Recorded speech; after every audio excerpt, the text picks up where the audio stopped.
Hello, my name is Cordelia Tate, and I desire to be one day a talk show host. But in the long run, at least I want to be able to be editor chief of Essence Magazine or Vox or possibly a startup. So when I leave that part of my career, I can end up going into the news, being an anchor, or possibly having my own talk show. One thing that I would say one of my favorite TV shows is, you know, The View.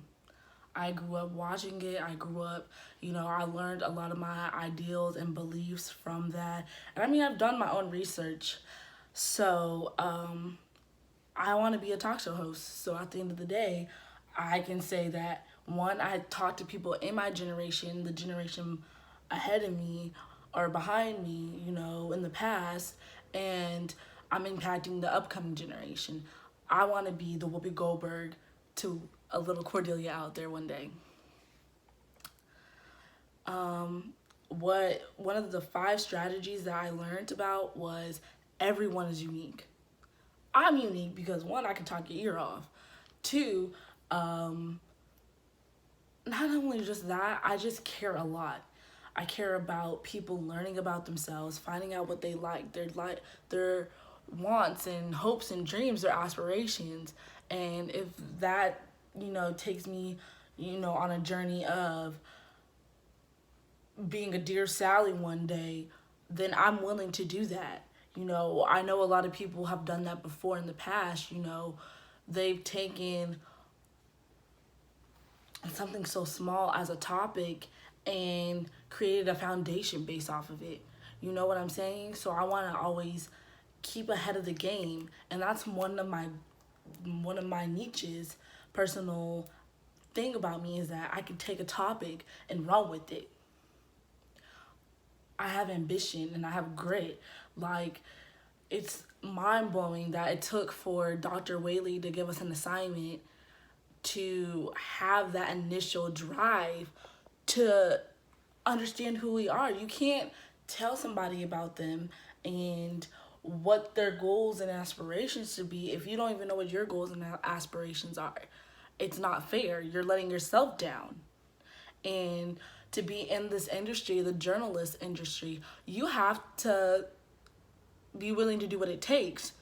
You have to be able to do an elevator pitch to a CEO of Times, Forbes, and tell them, like, hey, look who I am, and you're gonna understand. You're gonna want me. You have to be able to offer yourself up to execs. You have to.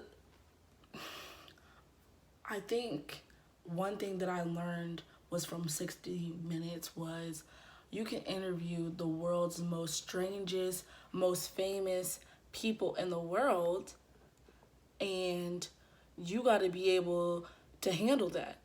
You have to not be awestruck, like you can't be in a daze, and you're gonna have to ask hard questions. When Gayle King interviewed R. Kelly, did you think that she was scared to interview him? Heck yeah, she was a black woman who once at a time rooted for him, and to interview him about his abuse to other women.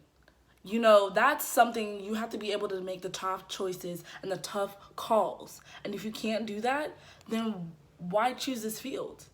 And I'm willing to do that. One turning point for me was when my dad died. After that, I talked to him about wanting to go to college, and I didn't want to. I was homeless. But I went from homeless to having my bachelor's to now studying my master's. When I was in undergrad, I didn't know what the hell I wanted to do. But I figured it out. I said, if I'm not going to be a, a New York best-selling author, then I'm going to tell people about the best-selling books. I'm going to tell people about what's going on. One day I want to be able to be a moderator for the DNC. I want to be able to cover the political minefield. I want to be able to talk about that, the elections, and basically that's what I want to do. Thank you for listening.